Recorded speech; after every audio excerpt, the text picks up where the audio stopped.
Innal hamdalillah nahmaduhu wa nasta'inuhu wa nastahdi wa nastaghfiruh wa na'udzu billahi min shururi anfusina wa sayyiati a'malina. Man yahdihillahu fala mudilla lahu wa man yudlil fala hadiya lahu. Ashhadu an la ilaha illallah wahdahu la syarika lahu wa ashhadu anna sayyidana Muhammadan abduhu wa rasuluh sallallahu alaihi wa ala alihi wa sahbihi ajma'in, amma ba'du. Faya ibadallah, usikum wa iyaya bitaqwallahi faqad fazal muttaqun. Ya ayyuhalladzina amanu taqullaha haqqa tuqatih wala tamutunna illa wa antum muslimun. Amma ba'd, ma'asyiral muslimin wa zumratal mu'minin rahimani wa rahimakumullah. Di dalam Al-Qur'an banyak sekali gelar-gelar yang ditawarkan oleh Allah Subhanahu wa taala untuk kita kejar. Ketika manusia hari ini banyak mengejar gelar sarjana, magister, doktor, profesor, tetapi kita seringkali tidak tahu atau mungkin tidak tertarik untuk mengejar gelar-gelar yang banyak di dalam Al-Quran yang sudah pasti ditanya nanti oleh Allah Subhanahu wa taala, di antaranya gelar takwa, as-sabiqun al-awwalun ibadur rahman rabbani ulul albab az-zakirin Allah katsira waz-zakirat, dan gelar-gelar yang lainnya yang masing-masing punya tips kiat untuk meraihnya. Satu saja di antara gelar yang mulia itu adalah ulul albab. 16 kali di dalam Al-Quran gelar ini diulangi, menunjukkan seharusnya perhatian kita cukup pada bagaimana meraih gelar ini. Misalkan dalam Al-Quran surat Al-Baqarah ayat 179 Allah katakan walakum fil qisasi hayatu ya ulil albabi la'allakum tattaqun. Dan bagi kalian dalam masalah qisas itu terdapat kehidupan bagi orang-orang yang berakal agar kalian bertakwa. Ini ayat ini tidak bisa dipahami kecuali kita merenungi dan memaknai apa hikmah di balik qisas. Karena qisas bukan hudud. Di balik qisas ada rahasia yang besar, yaitu tegaknya kedamaian, tegaknya keadilan. Dan karena itu orang-orang yang terbiasa berpikir mendalam itulah yang sering disebut sebagai ulul albab. Ulul albab dari dua kata ulu dan albab. Ulu ini bermakna ashab, memiliki, ya. Sementara albab dia mengandung dari kata al-labab dan al-lub. Ya, kalau al-labab bermakna bagian dada yang diikat ke pelana. Kalau al-lub itu makna inti dari sesuatu. Dan ulul albab adalah orang yang terbiasa berpikir pada inti, pada substantif. Karena waktu kita ini hidup di muka bumi ini sebentar. Jangan senang berpikir dengan yang percabangan, yang sifatnya kulit, tetapi selalu berpikir pada intinya, karena pada inti itulah yang akan mempersatukan kita. Pada inti itulah yang akan membuat kekuatan kita menjadi lebih optimal karena kita bersatu di atas ilmu. Misalkan di dalam ayat yang lain, ya, kalau kita lihat nanti jamaah buka Quran surat Ar-Ra'd, surat ke-13, mulai dari ayat 19, 20, 21, 22, ya. Di situ akan diperoleh sebagian daripada langkah-langkah untuk meraih gelar ulul albab itu.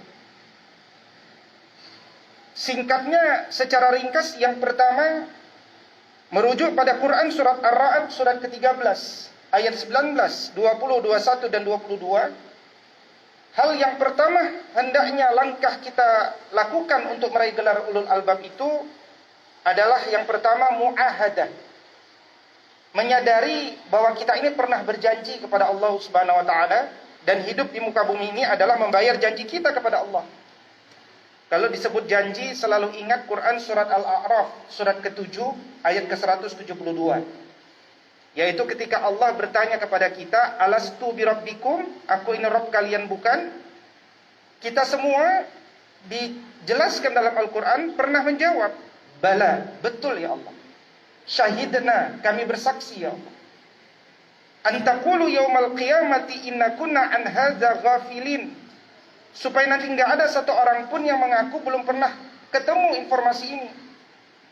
Karena itu ayat ini mengingatkan kepada kita, hidup adalah untuk membayar janji kita kepada Allah. Dan orang-orang berakal itu sadar. Makanya kata Nabi Al-Qayyis, orang cerdas dalam definisi Nabi, mandana nafsahu wa amila lima ba'dal maut. Dia selalu sadar bahwa dirinya punya hutang kepada Allah, dan hidupnya adalah untuk membayar hutang dengan cara beramal untuk hari sesudah kematiannya. Ini mu'ahadah. Dan karena itulah kemudian ayat ke-19 atau ayat ke-20-nya mengingatkan masalah ini. Yang kedua, langkah untuk meraih gelar ulul albab itu adalah walladzina yasiluna ma amarallahu bihi ayyusal. Dia sambungkan apa yang diperintahkan Allah untuk disambungkan. Apa saja yang diperintahkan untuk disambungkan? Satu, silaturahim. wajib. Dua, iman menuju akhlak. Jadi kalau kita bicara iman, harus tersambung ke akhlak. Dalilnya misalkan akmalul mu'minina imanan ahsanuhum khuluqa. Jadi apa-apa yang Allah perintahkan untuk disambung, disambung. Itu ciri atau langkah menuju ulul albab. Yang ketiga adalah walladzina sabaru ibtigha'a wajhi rabbihim. Orang-orang yang sabar di muka bumi ini karena dia mengharapkan wajah Allah. Semua yang kita cintai ini nanti hilang. Kullu man 'alaiha fan. Wa yabqa wajhu rabbika dzul jalali wal ikram. Yang tersisa nanti wajah Allah saja. Karena itu seriuslah kita mengejar wajah Allah. Jangan terlalu serius mengejar dunia ini sehingga membuat kita berpecah belah, saling memusuhi, berkelompok-kelompok, saling meniadakan. Karena kita lupa tentang apa yang harus kita kejar. Dan karena itu sabar itu selalu diingatkan ulama ada 3. Sabar ketika dapat musibah, tapi dalam konteks ulul albab, dia sabar dalam menjalani ketaatan dan dia sabar dalam menjaga diri dari kemaksiatan. Rajin sholat Jumat setiap waktu sampai mati, itu perlu kesabaran. Rajin sholat subuh, zuhur, asar, maghrib, isya, kalau bisa di masjid, kalau tidak ada halangan. Sabar terus sampai mati, itu butuh kesabaran. Begitu juga menjaga diri untuk tidak jatuh ke lubang kemaksiatan, ini pun butuh kesabaran. Dan ayat ke-22 menjelaskan itu. Dan yang substantif itu, nikmati sholat, keluarkan zakat, baik secara terang-terangan maupun sembunyi, nggak ada urusan. Boleh memberikan bantuan sembunyi-sembunyi, boleh memberikan bantuan diketahui orang, karena yang tidak boleh itu adalah melakukan itu semua karena manusia, bukan karena Allah Subhanahu wa Ta'ala. Boleh memberikan di waktu kita punya uang, tetapi justru terbaik ketika kita memberikan ketika nggak punya uang. Makanya wa yunfiquna fis sarra'i wad dharra. Berinfaklah kalian di masa lapang maupun di kala sulit.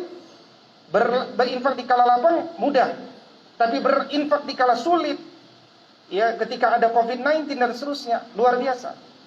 Dan orang-orang ulul albab itu justru berpikirnya enggak seperti berpikir orang-orang kapitalis.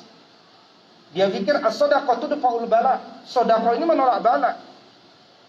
Orang lain stres mendapatkan ujian, ulul albab itu bahagia mendapatkan ujian. Bahkan dia bilang alhamdulillah.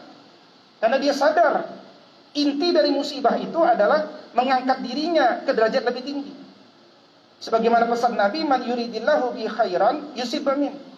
Barang siapa orang itu dikehendaki jadi orang baik, orang itu akan diuji dengan musibah.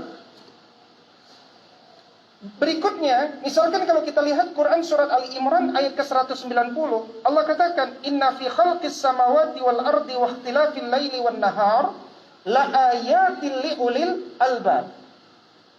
Kalau kita lihat fenomena pergantian siang dan malam, penciptaan langit dan bumi, ini ada pelajaran. Itu namanya tadabbur ayat-ayat kauniyah. Nabi Musa alaihissalam, Nabi Ibrahim alaihissalam ketika masih muda kenal dengan Allah. Padahal dia lahir di titik pusat kemusyrikan. Tidak ada kitab suci. Tetapi beliau ketemu atau kenal dengan hakikat Allah. Karena apa? Karena tadabbur ayat-ayat kauni. Sehingga saya sering mengatakan tanpa Al-Quran bukan berarti kita tidak bisa mengenal Allah. Karena kita punya akal dan punya seluruh sumber panca indera untuk mengenali hakikat segala sesuatu. Dan seandainya Al-Quran itu dibakar, bukan berarti umat ini kemudian menjadi bodoh. Tetapi dengan adanya Al-Quran, umat Islam itu akan terbimbing dengan benar, dengan cepat, efektif, dan holistik, lengkap. Nah, ketika kita masuk kepada tadabbur, ketika kita mulai masuk kepada kitab suci, itu pun ada kewajiban. Yaitu bukan saja tadabbur ayat kauni, tapi masuk pada kewajiban tadabbur ayat-ayat qauliyah. Dalilnya di dalam Quran surat Shad, surat 38 ayat ke-29 Allah katakan, "Kitabun anzalnahu ilaika mubarakun liyadabbaru ayatihi wa liyatazakkara ulul albab." Kitab Al-Quran ini diturunkan kepadamu wahai Muhammad untuk ditadaburi dan ditazakuri oleh orang-orang yang berakal. Jadi kalau tahun 2020 kemarin kita sudah katakan khatam Al-Quran 3 kali, maka mari kita buat resolusi di tahun 2021 dengan menyadari kita ini orang Indonesia, nggak ngerti bahasa Arab. Maka kenapa tidak kita buat hari ini, tahun ini kita buat resolusi khatam Al-Quran bahasa Arabnya, juga khatam terjemahnya, itu minimal. Karena kalau kita paham terjemahnya, maka kita sudah mulai masuk kepada fase tadabbur ayat-ayat qauliyah yang bisa dilakukan oleh semua bangsa Indonesia. Karena kalau masuk pada kajian tafsir dan seterusnya, ini hanya bisa dilakukan oleh orang-orang terbatas yang punya ilmu. Tetapi Al-Quran itu mudah untuk difahami. Dengan adanya terjemah, manusia dibantu dengan satu di antara sekian makna dalam bahasa Arab itu, dan itu memudahkan sebagai tangga pertama.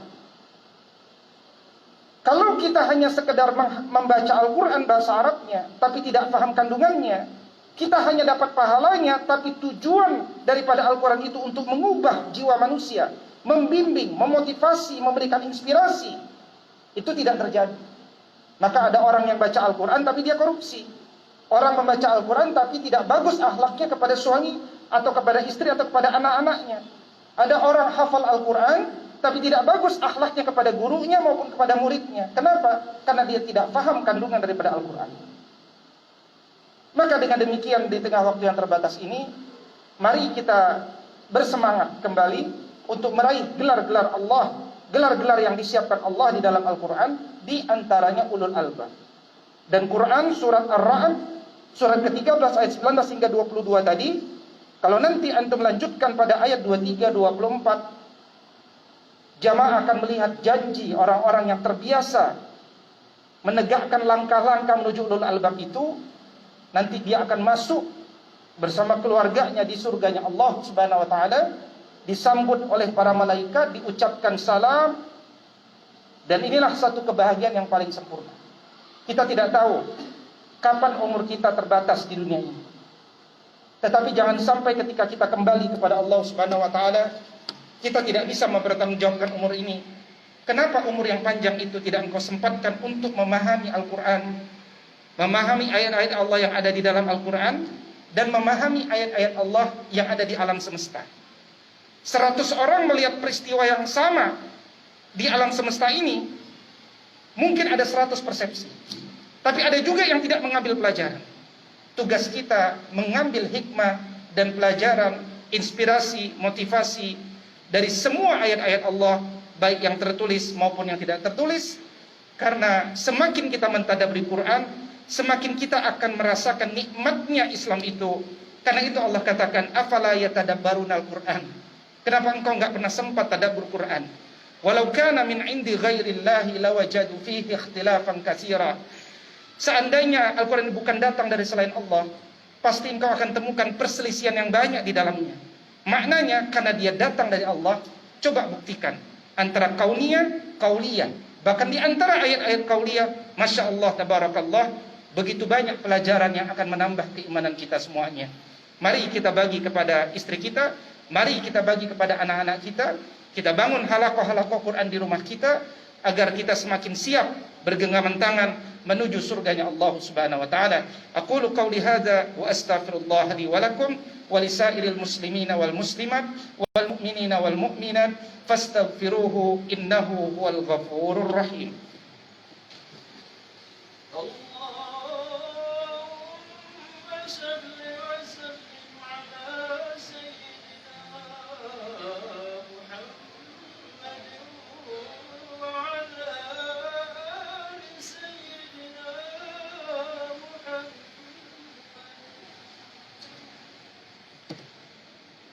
Alhamdulillahi Rabbil Alamin, wa bihi nasta'inu ala umuri dunya waddin. Ashhadu an la ilaha illallah wa ashhadu anna Muhammad Rasulullah. Allahumma fasalli wa sallim wa barik ala Sayyidina Muhammad Sayyidil Mursalin wa ala alihi wa sahbihi ajma'in. Faya ibadallah, usikum wa iyaya bitaqwallahi faqad fazal muttaqun. Ya ayyuhalladzina amanu taqullah wa kunu ma'as sadiqin. Wahai orang-orang beriman, bertakwalah kalian kepada Allah dan kejarlah, berkumpullah dan bersabarlah hidup bersama orang-orang yang jujur imannya kepada Allah Subhanahu wa taala. Wa'lamu anna Allah tabaraka wa ta'ala yaqulu aidan, inna Allah wa malaikatahu yusalluna 'alan nabi ya ayyuhalladzina amanu sallu 'alaihi wa sallimu taslima. Allahumma salli ala Muhammad wa ala ali Muhammad kama sallaita ala Ibrahim innaka Hamidum Majid wa barik ala Muhammad wa ala ali Muhammad kama barakta ala Ibrahim innaka Hamidum Majid. Wardallahumma an sadatina Abi Bakar wa Umar wa Uthman wa Ali wa 'anil sahabati ajma'in wa 'anil tabi'in wa tabi'ihim bi ihsan ila yaumiddin. Allahumma ighfir lil muslimina wal muslimat wal mu'minina wal mu'minat al ahya'i minhum wal amwat innaka sami'un qaribun mujibud da'wat ya qadiyal hajat.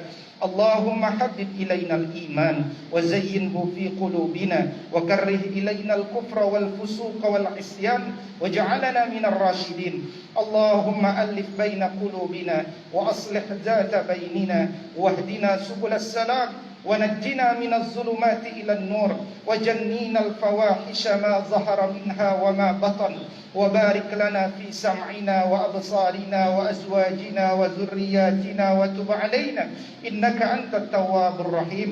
اللهم إنا نعوذ بك من البرص والجنون والجذام ومن سيء الأسقام. ربنا آتنا في الدنيا حسنة وفي الآخرة حسنة وقنا عذاب النار. Ibadallah, innallaha ya'murukum bil 'adli wal ihsan wa ita'i dzil qurba wa yanha 'anil fahsya'i wal munkari wal baghi ya'izukum la'allakum tadhakkarun. Fadhkurullaha yadhkurkum washkuruhu 'ala ni'amihi yazidkum wa la dzikrullahi akbar wallahu ya'lamu ma tasna'una. Aqimis shalah. Allahu akbar, Allahu akbar. Asyhadu an la ilaha illallah. Asyhadu محمد رسول الله. حي على الصلاة حي على الفلاح قد قامت الصلاة قد قامت الصلاة. الله أكبر الله أكبر لا إله إلا الله.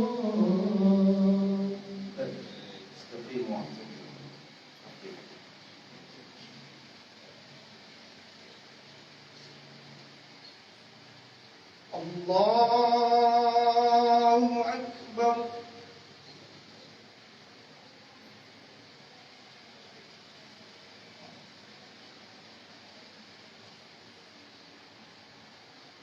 Bismillahirrahmanirrahim. Alhamdulillahi rabbil alamin. Ar-Rahmanir-Rahim. Maliki yaumiddin. Iyyaka na'budu wa iyyaka nasta'in.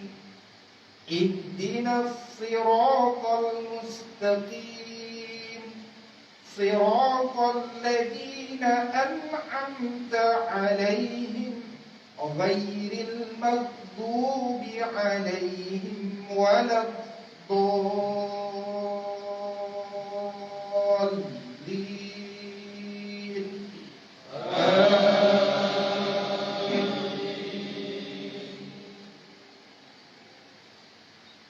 Wa idh ibtala Ibrahim rabbuhu bikalimatin fa'atammahun qala inni ja'iluka linnasi imama qala wa min dhurriyyati qala la yanalu ahdi adh-dhalimin. Wa idh ja'alna al-bayta mathabatan lin-nasi wa amnan wattakhidhu min maqami Ibrahima musalla wa ahidna ila Ibrahima wa Ismail بيتي للطائفين والعاكفين والركع السجود. الله أكبر.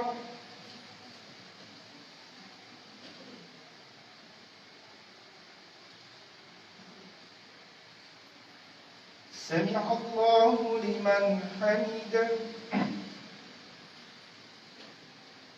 الله أكبر.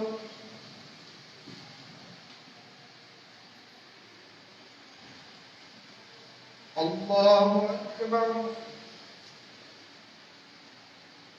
الله أكبر.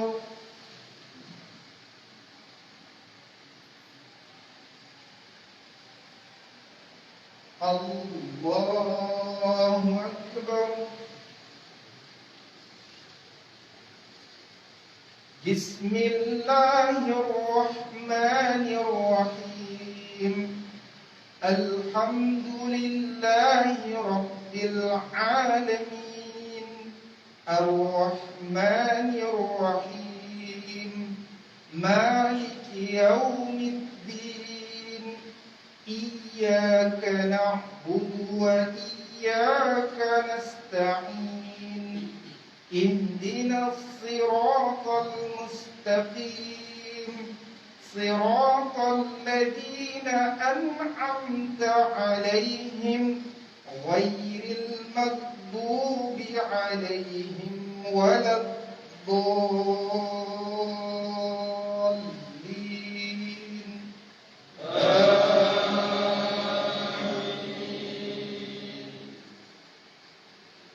وإذ قال إبراهيم رب اجعل هذا بلدا آمنا وارزق أهله من الثمرات من آمن منهم بالله واليوم الآخر قال ومن كفر فأمتعه قليلا ثم أضطره إلى عذاب النار وبئس المصير.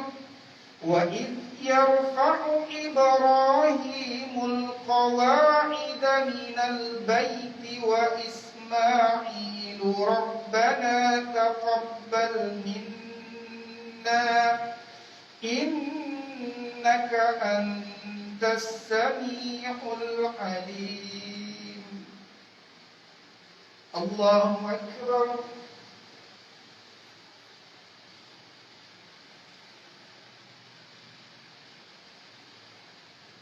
سمع الله لمن حمده. الله أكبر.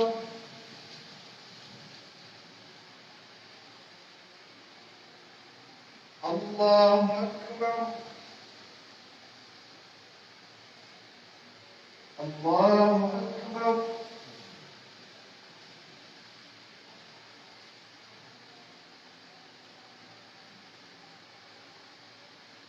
الله أكبر.